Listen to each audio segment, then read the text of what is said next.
Que el Señor me lo bendiga, amados hermanos. Buenas noches. Vamos a abrir nuestras Biblias en la carta a Colosenses, capítulo 4. Carta a los Colosenses, capítulo 4, versículos del 2 al 6. Versículos del 2 al 6. Vamos a continuar acerca de la segunda parte de cómo evangelizar a un incrédulo. Y lo vamos a leer todos juntos en el nombre del Padre, del Hijo y de su Santo Espíritu. Dice su palabra: perseveren en la oración, velando en ella con acción de gracias. Oren al mismo tiempo también por nosotros, para que Dios nos abra una puerta para la palabra, a fin de dar a conocer el misterio de Cristo, por el cual también he sido encarcelado, para manifestarlo como debo hacerlo. Anden sabiamente para con los de afuera, aprovechando bien el tiempo, que su conversación sea siempre con gracia, sazonada como con sal, para que sepan cómo deben responder a cada persona. Vamos a orar. Padre que estás en el cielo, gracias te damos, Señor, por esta oportunidad que nos permites de venir acá y poder aprender de las Escrituras, Señor. Qué bendición es, Señor, a través de esta enseñanza, nosotros ponerla en práctica, Padre, porque lámpara es a mis pies tu palabra y lumbrera en mi camino, Señor. Te pedimos de que este momento nosotros lo apartemos para poder poner atención a lo que tu palabra nos va a decir en esta noche y ponerla en práctica día con día. Señor, reconocemos que nosotros somos pecadores y que necesitamos cada día más de ti para reflejar ese testimonio de lo que el Evangelio ha hecho en nuestros corazones. A ti sea toda la gloria y la honra en nombre de Jesús. Amén. Puede tomar su asiento, amado hermano. Hace 2 semanas iniciamos con esta predicación acerca de cómo evangelizar a una persona incrédula.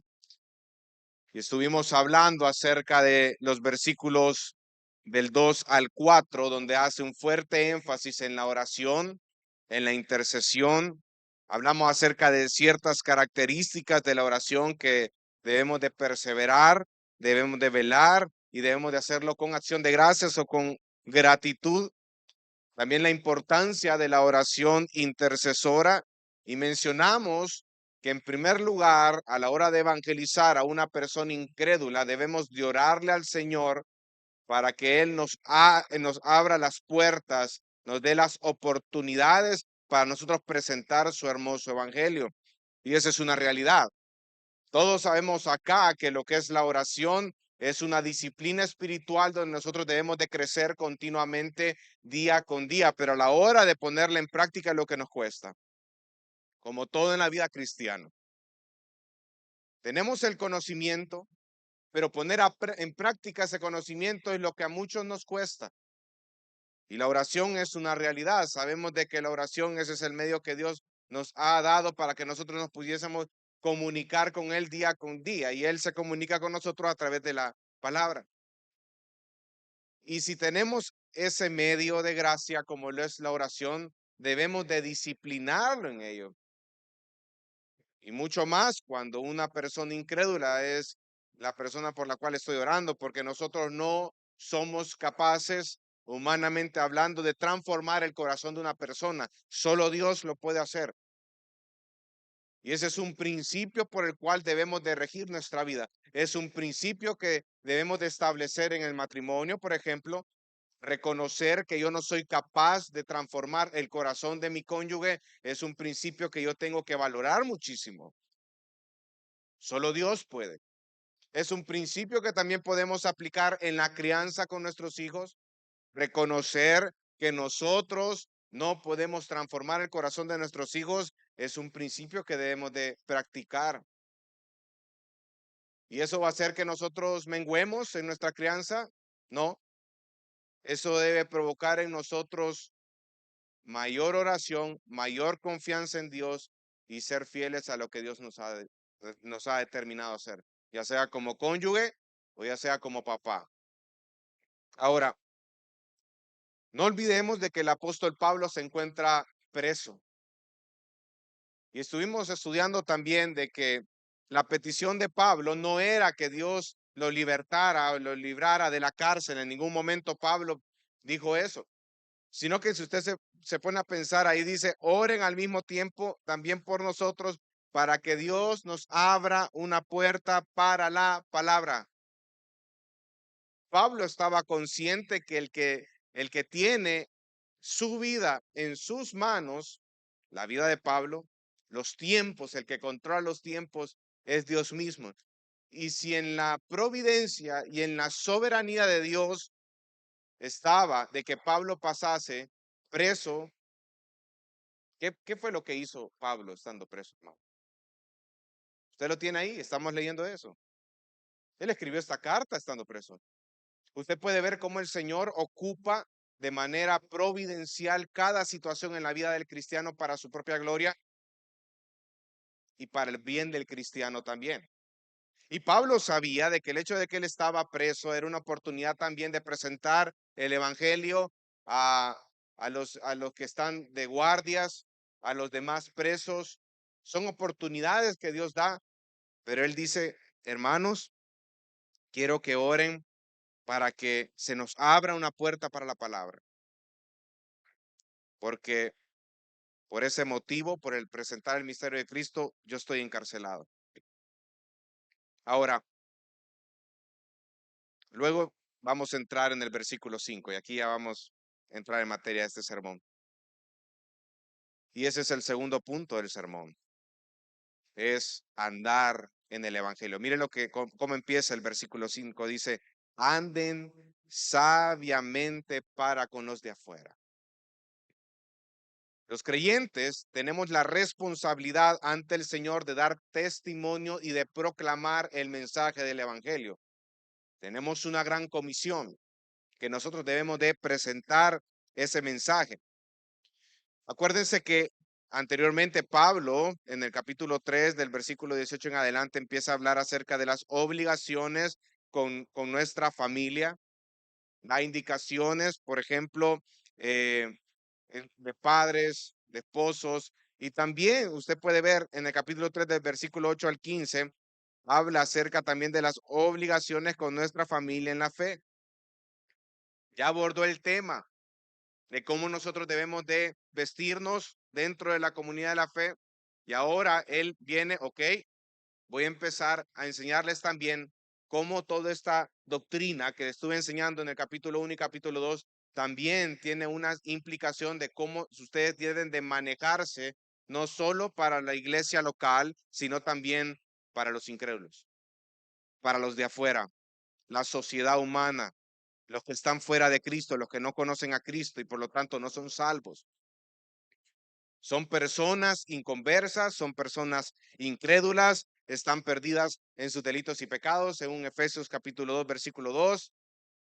Pero el principal interés del creyente ante un incrédulo, hermano, grábeselo, es uno solo, presentar el evangelio.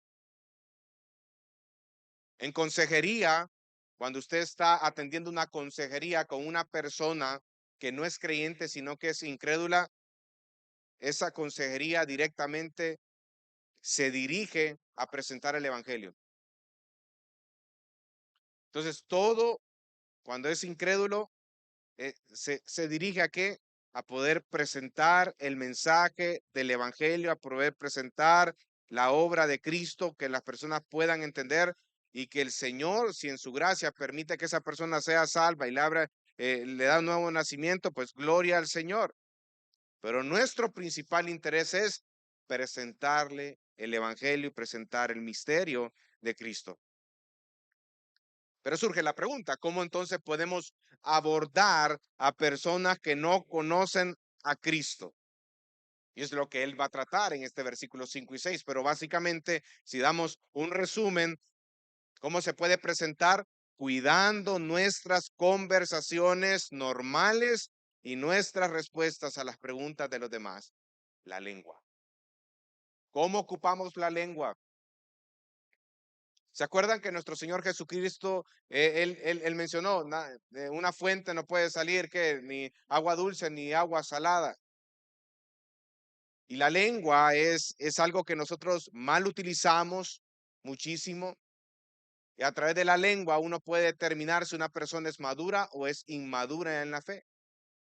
Una persona madura va a ser una persona prudente a la hora de hablar, va a hablar con verdad, no se va a prestar a chismes, no, a murmuraciones, sino que va a saber ocupar su lengua en el momento preciso, pero para edificación, no para destrucción del cuerpo. Entonces, básicamente está diciendo, ¿cómo podemos abordar a personas que no conocen a Cristo? Cuidando nuestras conversaciones normales y nuestras respuestas a las preguntas de las verdad, de las demás. Todos acá tenemos conversaciones con personas incrédulas, ¿no es cierto?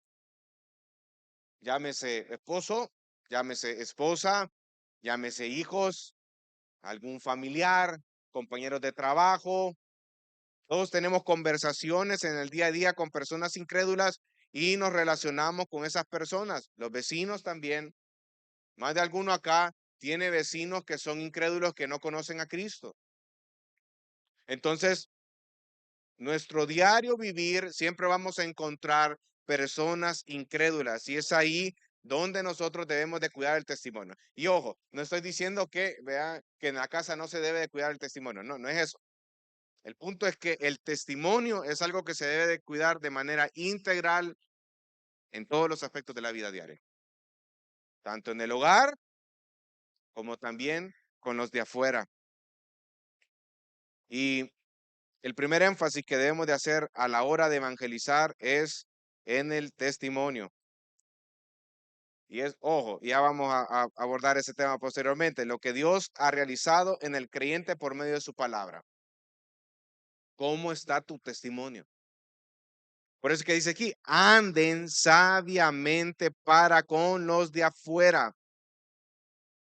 Por esa razón exhorta que andemos sabiamente para con los incrédulos. Debemos de cuidar nuestro comportamiento. Nuestra manera de vivir es más elocuente y poderosa que nuestras palabras, amados hermanos. Y ojo, con esto no estoy diciendo que no debemos de proclamar el mensaje del evangelio. Eso es algo que tenemos que hacer. Pero cuando nosotros presentamos el mensaje del evangelio, pero nuestro testimonio no va de acuerdo a ese mensaje, entonces eso cae en sacos rotos. Y lo vamos a tocar. ¿Saben? Uno de los principales grandes errores que cometemos como papás a la hora de presentar el evangelio a nuestros hijos, que no damos testimonio de ese evangelio en el hogar en el cual vivimos. Le decimos a nuestros hijos, por ejemplo, no mintas, es malo mentir, es pecado mentir, no lo hagas, estás ofendiendo a Dios. Pero en ese mismo momento, nuestros hijos nos están escuchando que estamos hablando por teléfono y le estamos mintiendo a nuestro jefe diciéndole que no estamos enfermos y en realidad no estamos enfermos, sino que nos fuimos al trabajo por otra índole. Él está viendo que hay una mentira y está viendo también de que usted le está diciendo que no hay que mentir. Entonces, eso es es como una disonancia, es algo que no se debe permitir dentro del hogar y es algo que destruye el mismo mensaje que ustedes están diciendo, que están proclamando. El testimonio. Debemos de procurar no decir o no hacer nada que sea piedra de tropiezo para dificultar la evangelización de nuestro prójimo.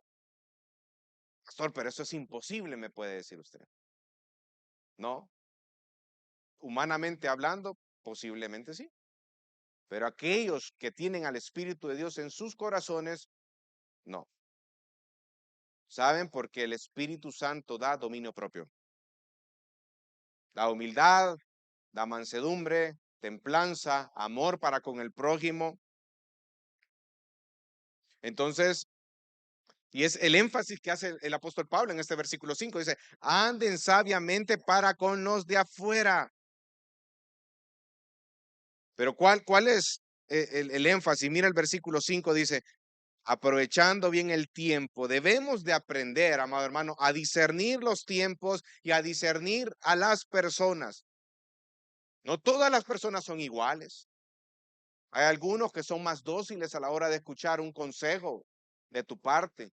Otras personas son más duras, se cierran y se encasquetan Uno no puede hacer absolutamente nada, están fijas, están encasquetados, se enconchan y ya no puede hacer nada y ya. Otras no. Otras probablemente se molestan, dicen su par de cosas y después a los minutos ya andan tranquilos. Entonces, las personas son diferentes, hermano. Y eso es una realidad. Nosotros debemos de aplicar discernimiento. ¿Para qué? ¿Discernimiento de qué? Para ver en qué tiempo y quién es la persona con la que estoy hablando. Debemos de ser sabios para ver de qué manera podemos mostrar a Cristo a las personas incrédulas. El testimonio. El testimonio. Hay veces que uno se encuentra con muchas situaciones en la vida cotidiana, hermano, eh, que probablemente el ser humano es bien pecador y siempre tiende a poner excusas, tiene un doctorado en excusas. A la hora de poder presentar o a la hora que lo confrontan, uno pone cualquier tipo de excusas para excusarse su mal comportamiento delante de esa persona. Y eso es pecado, hermano. Eso es orgullo, eso es soberbia. Una persona humilde debe de aceptar sus propios errores, saber que es pecador y debe de aprender tanto a pedir perdón como también a recibir el perdón de otra persona de forma rápida.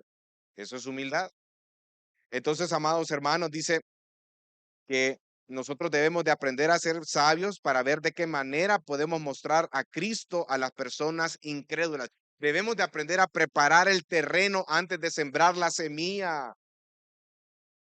Y eso aplica también en la crianza, hermano, con los hijos. Uno debe de cultivar esa semilla día con día en la vida de los hijos, día con día. No siempre las cosas van a estar bien en el día a día. Van a haber momentos en los cuales el hijo va a andar en un espíritu de rebeldía increíble, hermano. Pero usted tiene que ser capaz de estar sembrando esa semilla día con día, con paciencia, no airándose, sino con paciencia, porque el que va a hacer la obra en el corazón de nuestros hijos, ¿quién es? Es Dios, y Dios transforma a las personas por medio de ¿qué? Del evangelio. Entonces, uno como papá, uno como esposo, debe de estar viendo las oportunidades, discerniendo los momentos y aplicando las verdades de las escrituras en diferentes momentos de la vida, tanto de ese hijo o de ese pariente que es incrédulo o cónyuge que es incrédulo, pero debe aplicar sabiduría. La prudencia y la discreción son muy importantes. Por eso que dice al final del versículo 5, aprovechando bien el tiempo, redimir el tiempo, aprender a discernir los tiempos. Para aprovechar cada buena oportunidad debemos de tener los ojos tan abiertos, bien abiertos.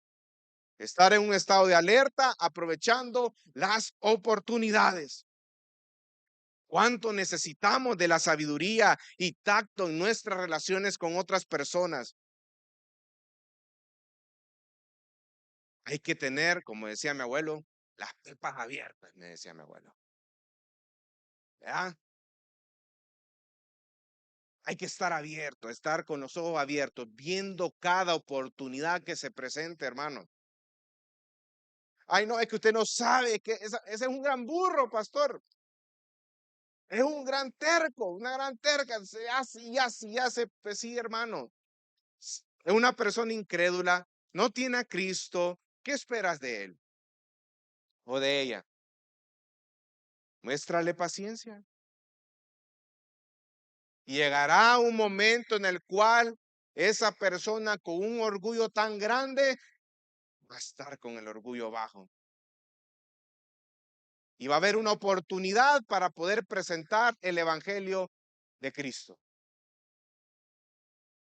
Va a llegar un momento, hermano, pero entonces, mientras no llegue ese momento, ¿qué tenemos que hacer? Insistir continuamente, Aprender a discernir los tiempos, presentar el evangelio. Y ojo, hay algo que yo aprendí hace poco. Muchas veces uno dice, no, es que yo no invierto cantidad de tiempo, yo invierto calidad de tiempo. Pero eso es algo que no es cierto. Porque para poder invertir calidad de tiempo, tenemos que invertir cantidad de tiempo, porque uno no sabe en qué momento esa persona se va a desquebrajar, va a poder abrir su corazón y va a tener la oportunidad. Y uno tiene que estar siempre ahí pendiente, con las pepas abiertas, ¿verdad? Aprovechando bien el tiempo, redimiendo bien el tiempo. Por eso, cuánto nosotros necesitamos la sabiduría y el tacto en nuestras relaciones con otras personas. Necesitamos sabiduría, hermano. ¿Para qué? Para decir la palabra en el momento preciso, con sabiduría, en amor y en verdad, con gracia. Ya lo vamos a ver más adelante. Una sola palabra inoportuna o una conducta inconsecuente puede echar a perder el testimonio. Una palabra, hermano.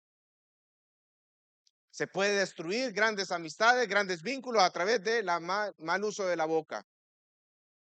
Una palabra inoportuna. Un testimonio que no va de acuerdo con el evangelio. Puede destruir. Y el testimonio de Cristo queda dañado. Puede echar a perder el testimonio, y por eso, amados hermanos, es una fuerte exhortación a que a cuidar nuestro testimonio. No para ser candil de la calle, oscuridad en la casa, ¿verdad? No, no, no, ese no es el punto acá. El punto es de que usted tiene que ser candil en todos lados.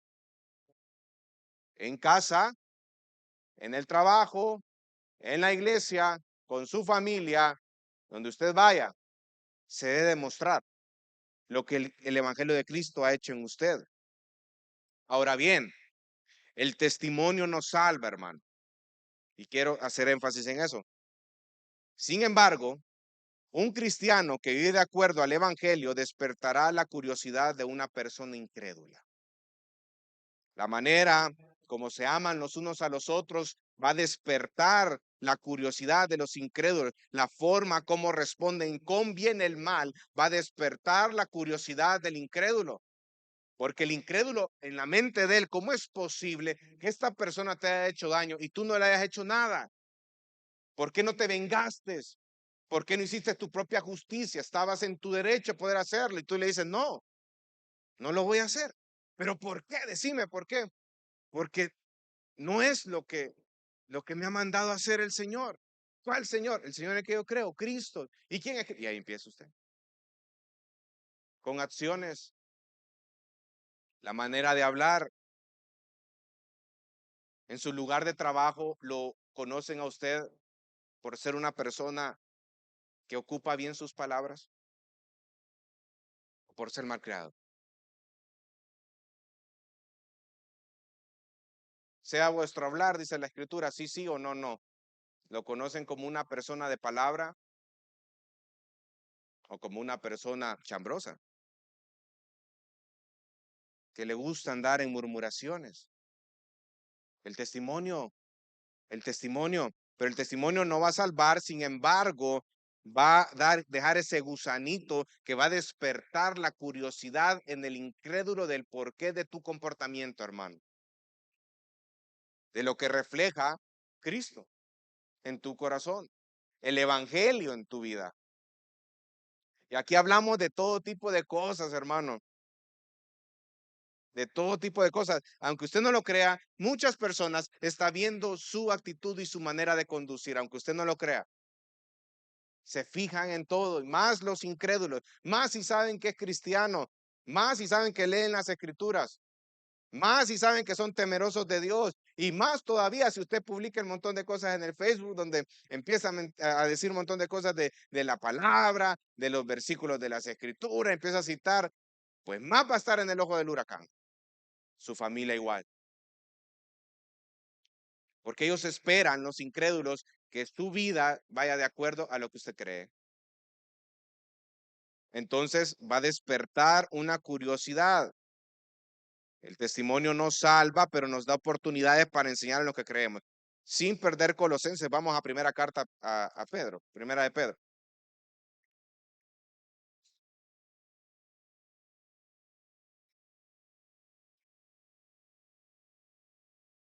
Primera de Pedro, capítulo 3, versículo 1. Bueno, pero sí, versículo 1. En el contexto, Pedro se está refiriendo a la sumisión. Mire lo que dice 3:1, dice, asimismo, ustedes, mujeres, estén sujetas a sus maridos, de modo que si alguno de ellos son desobedientes a la palabra, puedan ser ganados sin palabra alguna por la conducta de sus mujeres al observar ellos su conducta casta y respetuosa, que el adorno de ustedes no sea el externo, peinados ostentosos, joyas de oro o vestidos lujosos, sino que sea lo que procede de lo íntimo del corazón, con el adorno incorruptible de un espíritu tierno y sereno, lo cual es precioso delante de Dios, porque así también se adornaban en otro tiempo las santas mujeres que esperaban en Dios, estando sujetas a sus maridos. Pedro se está dirigiendo a mujeres creyentes con esposos incrédulos. Pero probablemente va a decir, ¿pero qué estás diciendo, Pedro? Estás diciendo que yo me debo de someter a mi esposo que no tiene temor de Dios en su corazón. Mi esposo que no se rige a tu palabra porque son desobedientes a la palabra. ¿Me estás diciendo que me someta a mi esposo? Eso no me cuadra. ¿Cómo yo me puedo someter a una persona que no tiene el temor de Dios en su corazón? Pedro les dice, hermanas queridas, en Cristo deben de estar sujetas a sus maridos.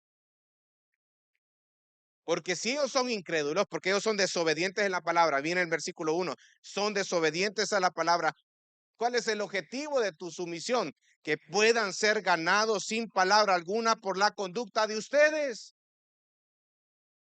Si es cierto, tu esposo es una persona incrédula que no me conoce a mí, pero a través de lo que estoy haciendo en tu corazón, hija, tu esposo va a despertar una curiosidad acerca de quién es ese Dios que ha transformado tu vida, el Evangelio.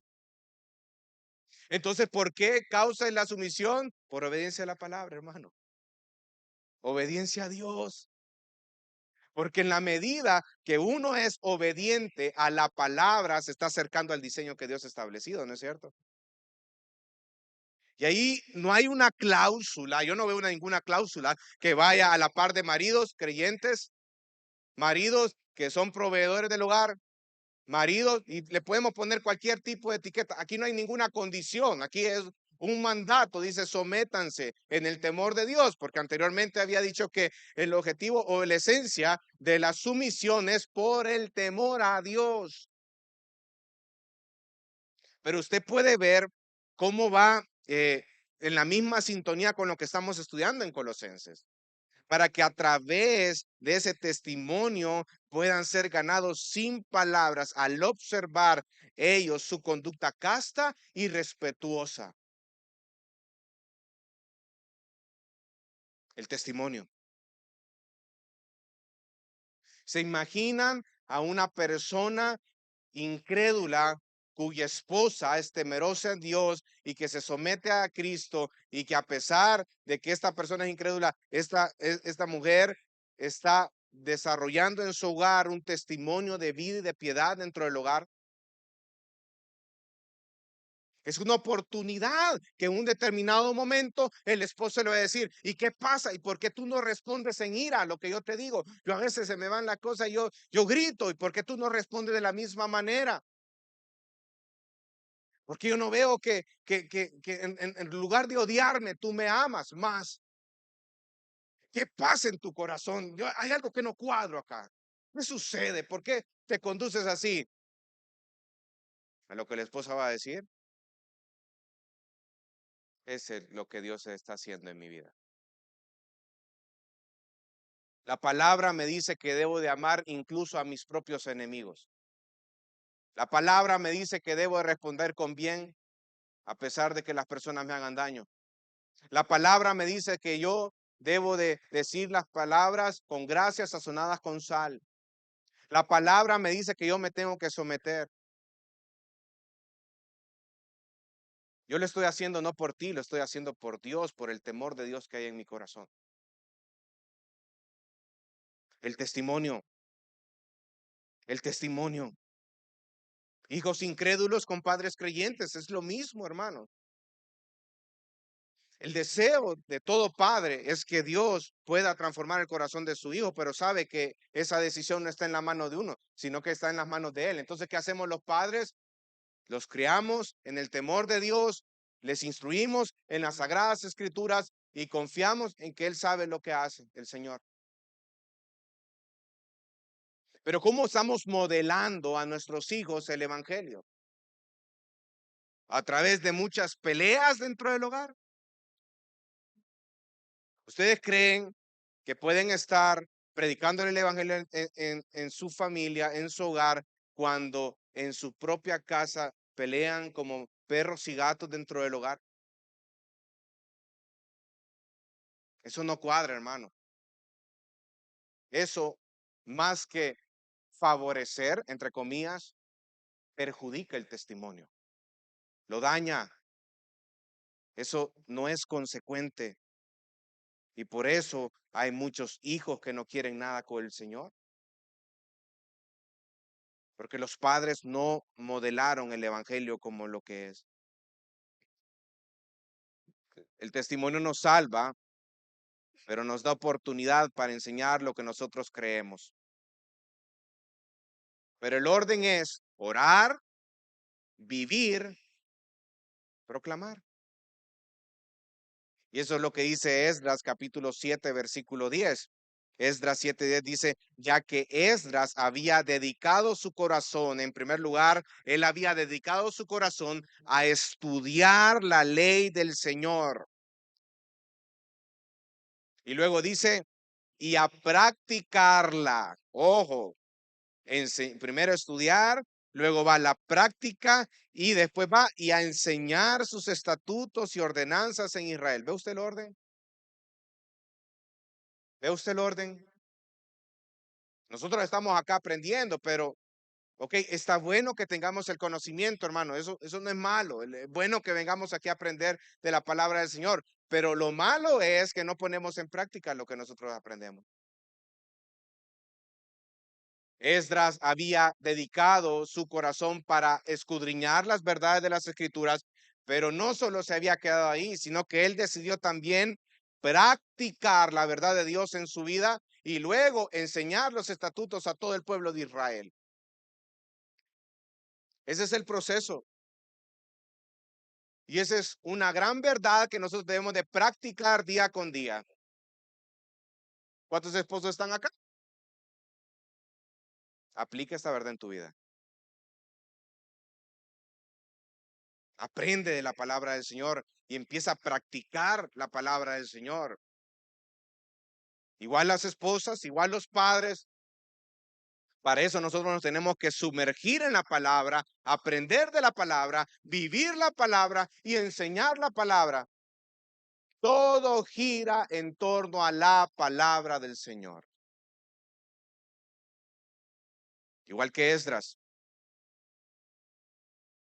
Pero el testimonio no salva, hermano. El testimonio es una puerta que le da cierta curiosidad al incrédulo el por qué el comportamiento, pero eso no va a salvar. Debemos de proclamar, debemos de evangelizar, debemos de enseñar el evangelio a esa persona incrédula. Y ese es el tercer punto. Presentar el evangelio con gracia. Mira el versículo 6. Volvamos a Colosenses. Mira el versículo 6. Dice que su conversación sea siempre con gracia. Luego de estar con las pepas abiertas, viendo las oportunidades en las cuales yo puedo presentar el evangelio, Dios nos dice acá, ok, hay una puerta ahí, presenta el evangelio. Proclama el evangelio. Los colosenses debían de cuidar la calidad de su conversación. Ojo, mire con el énfasis de acá, el versículo 6, que su conversación sea siempre ¿con qué, iglesia? Con gracia. Con gracia, qué increíble, mire que ese aspecto, esa cualidad de nuestra conversación debe ser con gracia. El pensamiento de Pablo es que se debe de aprovechar las conversaciones de que de forma natural u orgánica se sostiene a lo largo del día con todos los incrédulos, compañeros de trabajo, vecinos, familia, cónyuge, todo lo que tiene que ver con los incrédulos. Toda conversación es una buena oportunidad para hablar de Cristo y de su evangelio. Con gracia.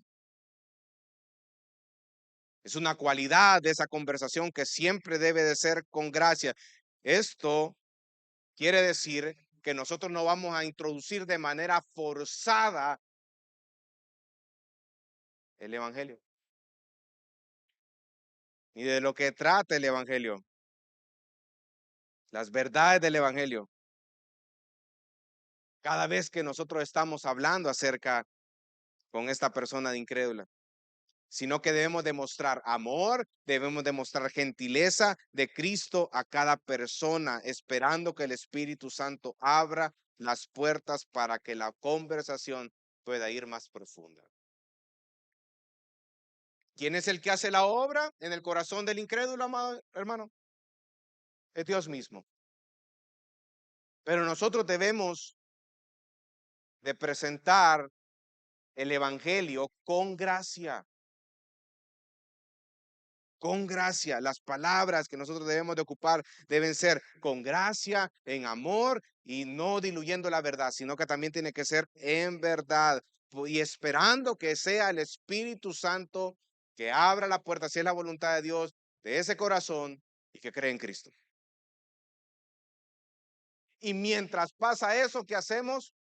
Siguiendo predicando, hermano, enseñando el mensaje del evangelio día con día. Y si nunca se convierte, pastor, usted es fiel en lo que está haciendo.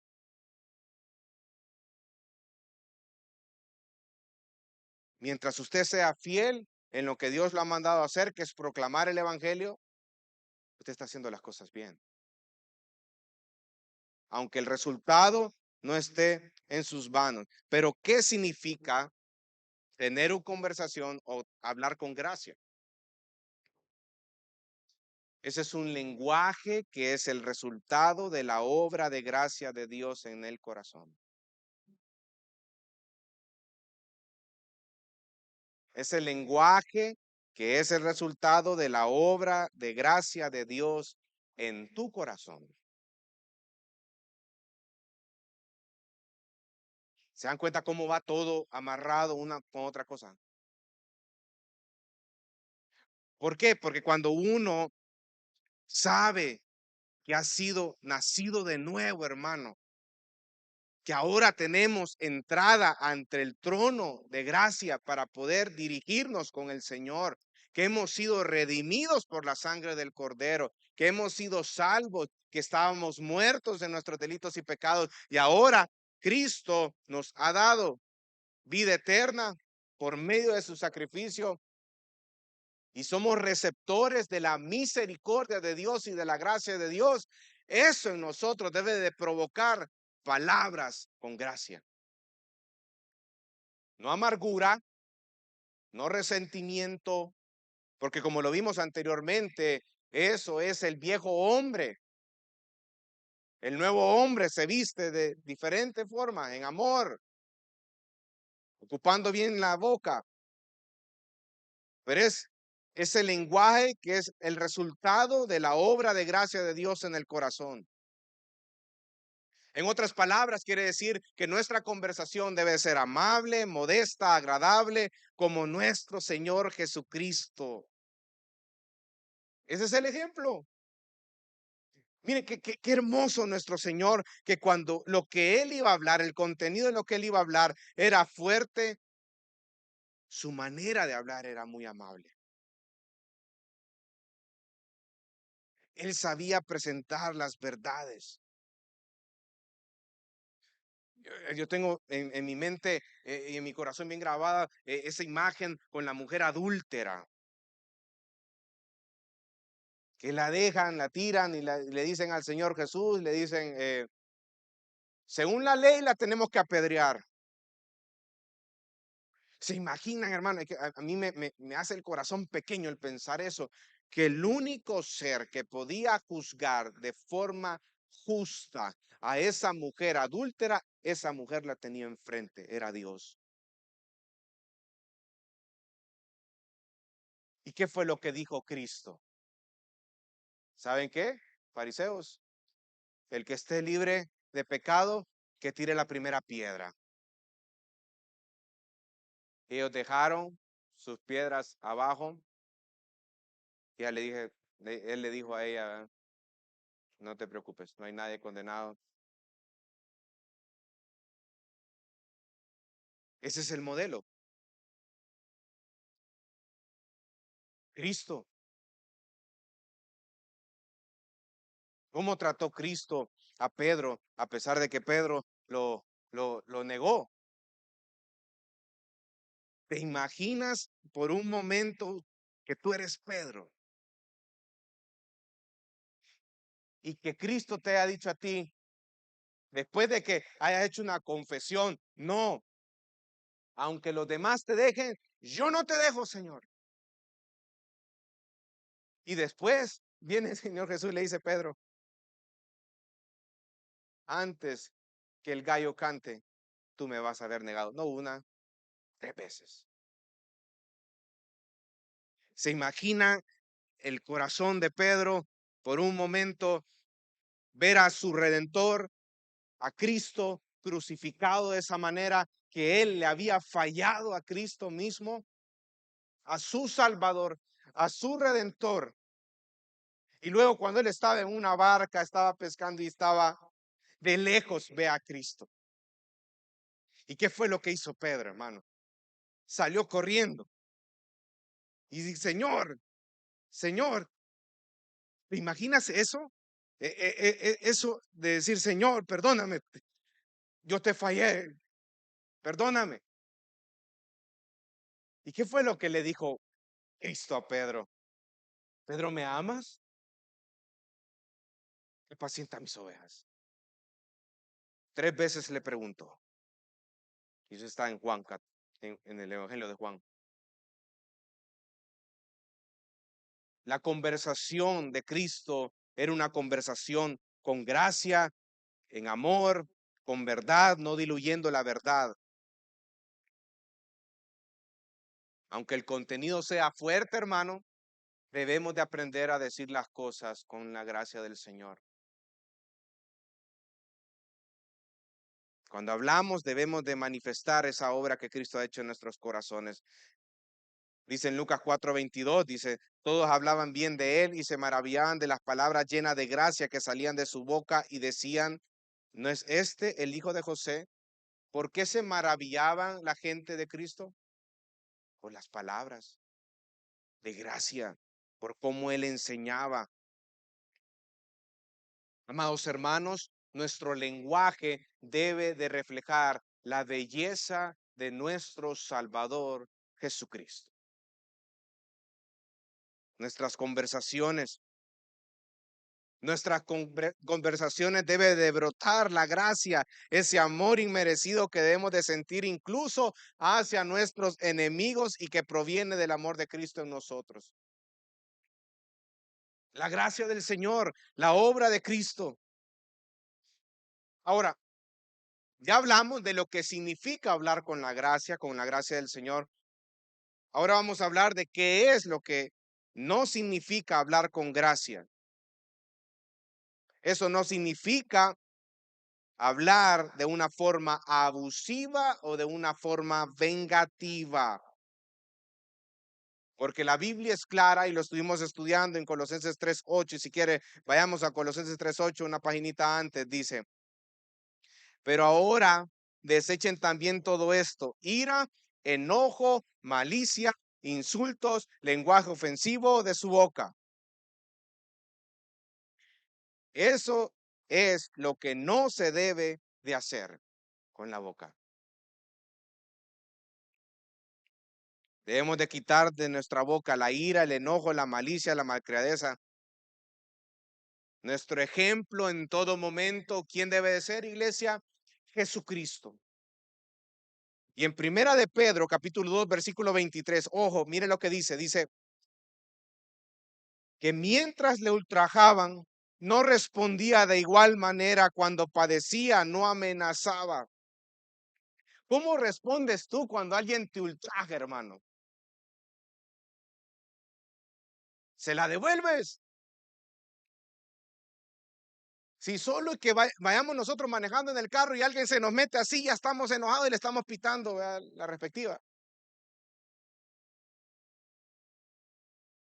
Cuando alguien nos ultraja, nosotros tendemos a responder.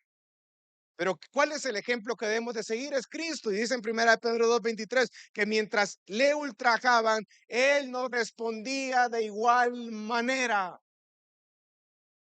Y continúa diciendo 1 Pedro, cuando padecía, no amenazaba. Cristo, el ejemplo. ¿Qué haces tú cuando alguien te daña a ti? Cuando padeces algún dolor, cuando padeces algún sufrimiento, ¿qué haces? Lo amenazas, ¿no es cierto? Y hasta ponen a Dios en esas conversaciones. Yo soy una hija, yo soy un hijo de Dios. Ya va a ver, el Señor te va a derramar todo el fuego porque te has metido conmigo. No te imaginas, no has leído tú la Biblia cuando los Boanerges quisieron hacer eso. ¿Qué fue lo que les dijo Cristo a ellos? No han entendido a qué he venido. Yo no he venido a matar, a destruir, he venido a salvar lo que se había perdido. ¿Cómo respondes tú cuando estás padeciendo? Cuando estás sufriendo, cuando estás, alguien ha hecho algo que a tu manera es injusto. ¿Cómo respondes tú? Con amenazas, con soberbia, con altivez, con orgullo.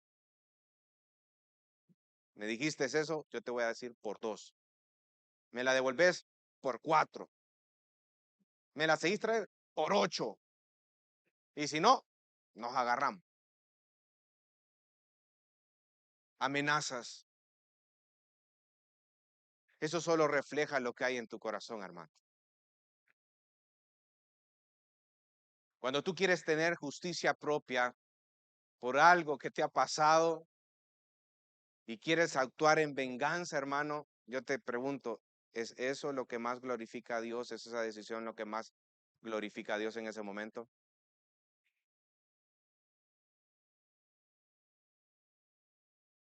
¿Esa es la manera como tú reflejas el amor de Dios en tu vida?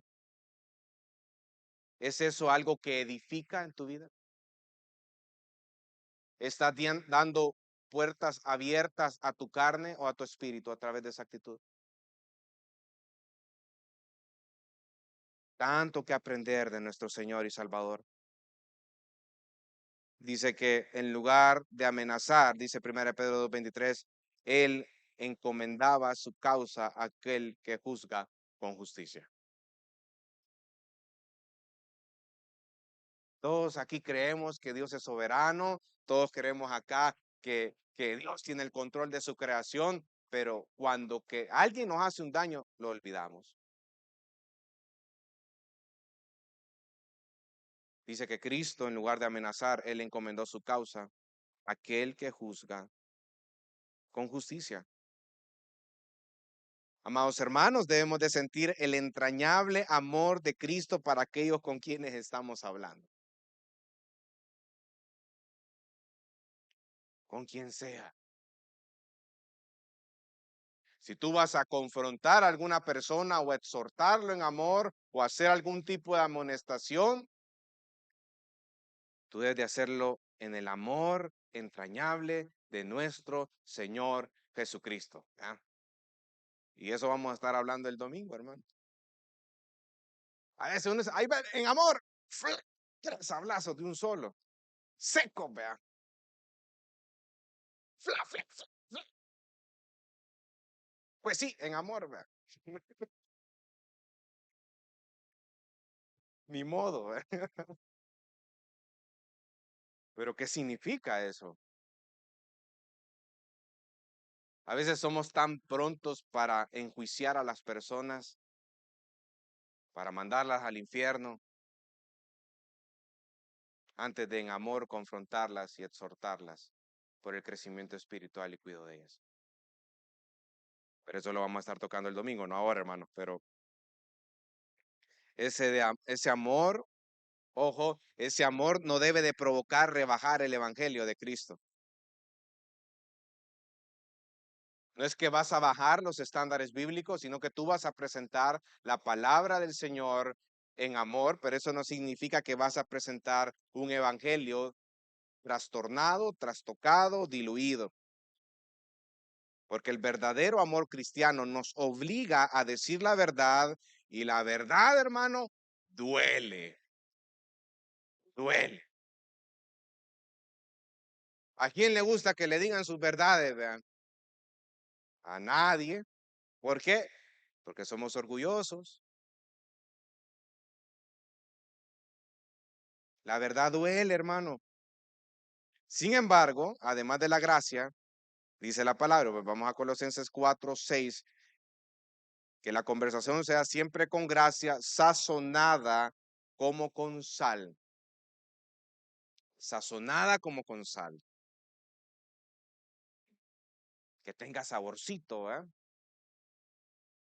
Condimento. A eso va acá. Sazonada con sal. La sal da sabor a la comida y en este sentido debemos de llamar las cosas por su nombre. A veces, hermano, no queremos, etiquetamos a las cosas, le ponemos otro nombre que, como lo que son. No, tienes que llamar las cosas como lo que son. Si eso es pecado, llámalo pecado.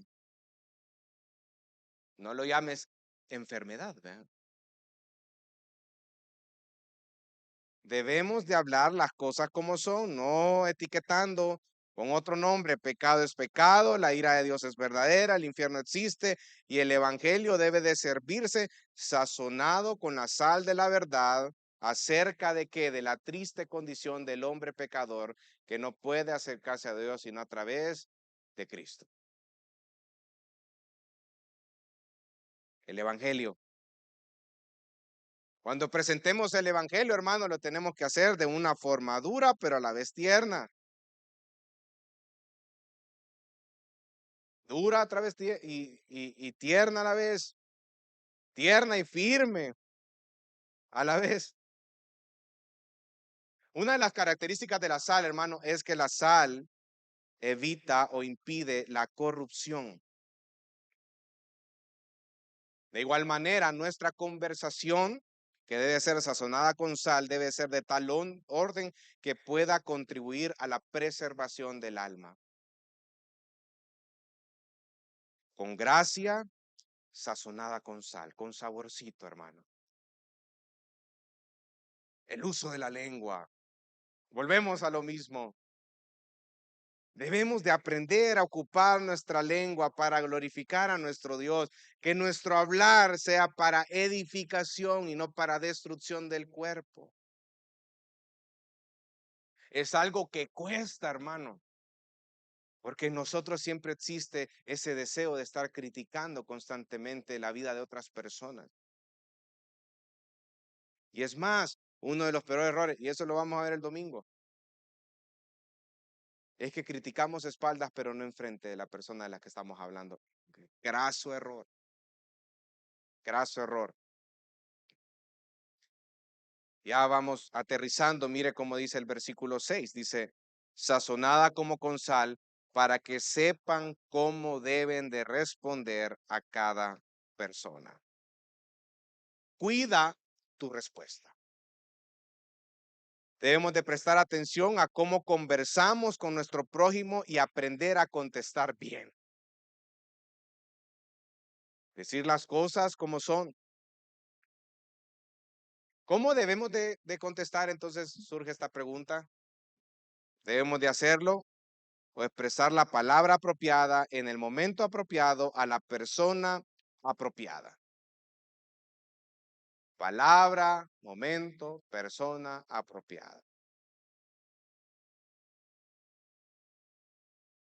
Usted debe de aprender a orar por esa persona antes de dirigirse con él. A veces nosotros pensamos de que si hay un tema que tengo que hablar con mi hermanito como que si fuera una papa caliente, vea que ya, como que ya te quieres deshacer de esa conversación, ya.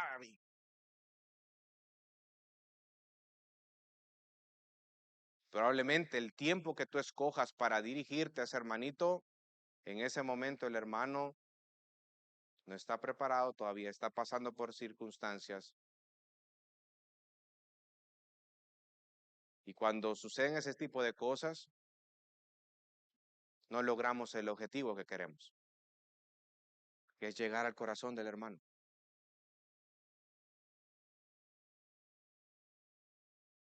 Y debemos de aprender a aplicarlo con sabiduría, bajar las defensas, ¿verdad?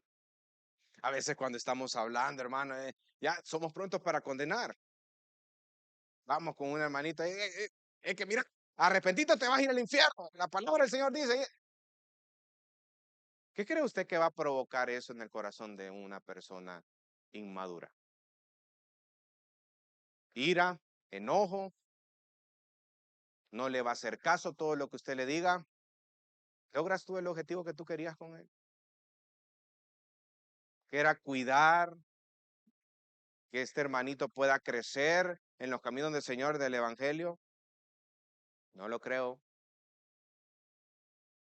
Hay formas de dirigir las preguntas.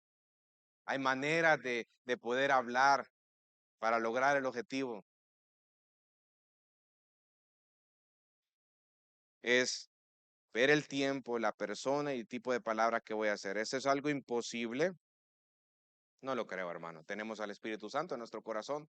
Es cuestión de aplicar el discernimiento en nuestras vidas. Si podemos discernir las necesidades de las personas con quienes estamos hablando, si les amamos en el amor de Cristo y recordamos que no debemos pasar por alto las verdades del Evangelio, entonces sabremos cómo responder en cada ocasión. Van a haber momentos en los cuales el hermanito o la hermanita van a necesitar palabras de consuelo, de aliento, porque está desanimado por cierta situación que está pasando. Hay que saber escoger sin reducir las verdades del Evangelio. Pero es cuestión de aplicar el discernimiento, hermano. ¿Sabe algo que es muy buenísimo?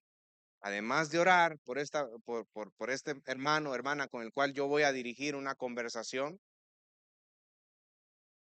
es en su mente empezar a ver los escenarios y ver cuál escenario es el que más puede glorificar al Señor. ¿Qué palabras puedo ocupar? ¿De qué manera puedo decir, vea? No es lo mismo decir, mira, te vas a ir al infierno si no te vas a arrepentir, a decirle, hermano, tú eres hijo de Dios, sí. La Biblia nos manda a ser obedientes. La obediencia es algo del creyente, la desobediencia es algo del incrédulo. ¿Tiene sentido esto que estoy diciendo? Le dice usted, tiene razón. ¿Qué tal si esa persona actúa en soberbia? ¿Verdad? Mira, por ese orgullo y por esa soberbia, te vas a ir al infierno a arrepentir de tu pecado. A decirle, hermano, a través de esa palabra que acabas de decir, yo noto cierto orgullo. ¿Es, es solo percepción mía o tú sientes que hay orgullo detrás de lo que me acabas de decir? ¿Qué pensás de ello? ¿Con cuál cree usted que va a lograr el objetivo de llegar al corazón con la ayuda del Espíritu y de la palabra? ¿Te parece imposible eso, hermano? No, porque tenemos al Espíritu Santo en nuestros corazones y debemos de aprender a ejercitar, tener discernimiento en cada oportunidad y cómo poder presentar el evangelio. El creyente debe de saber en qué momento ocupar la palabra y aplicar la palabra y el mensaje a circunstancias y saber cómo presentarla en el momento propicio, en el amor de Cristo, respondiendo a las personas según sus necesidades. A eso se refiere acá cuando dice, para que sepan cómo deben de responder a cada persona. Efesios 4:29 dice, no salga de vuestra boca ninguna palabra mala, sino solo la que sea buena para edificación. Mire qué precioso ese versículo. ¿Cuál es la palabra que debe de salir de mi boca? Solo la que sea buena para edificar el cuerpo de Cristo. Y esa debe ser una pregunta que tú tienes que decir. Cuando vayas a decir algo, ¿va a edificar o va a destruir? No, va a destruir, no lo digo. Va a edificar. Dilo con la palabra, pero con gracias, sazonadas con sal, en el momento oportuno, en oración. Que Dios te dé la palabra y prepare el corazón de esa persona. Sea buena para edificación, según la necesidad del momento, para que imparta gracia a los que escuchan. Van viendo cómo va el mismo hilo, Antiguo, Nuevo Testamento, ocupamos Esdras, ahora Efesios, estuvimos ocupando Primera de Pedro, Colosenses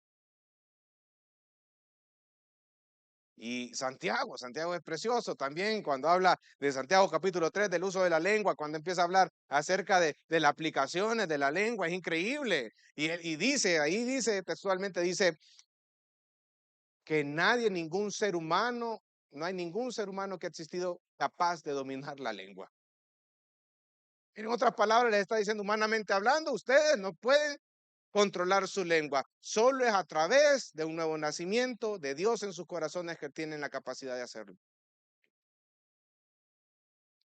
Ocupemos nuestra lengua para poder presentar el Evangelio de Jesucristo.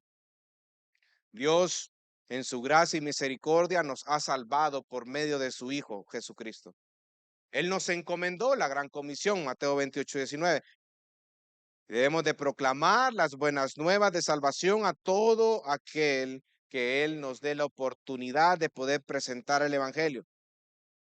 Pero para poder presentar el Evangelio a una persona incrédula, hemos aprendido en estos dos sermones, en primer lugar, que debemos de orar para que Dios nos abra las puertas y las oportunidades.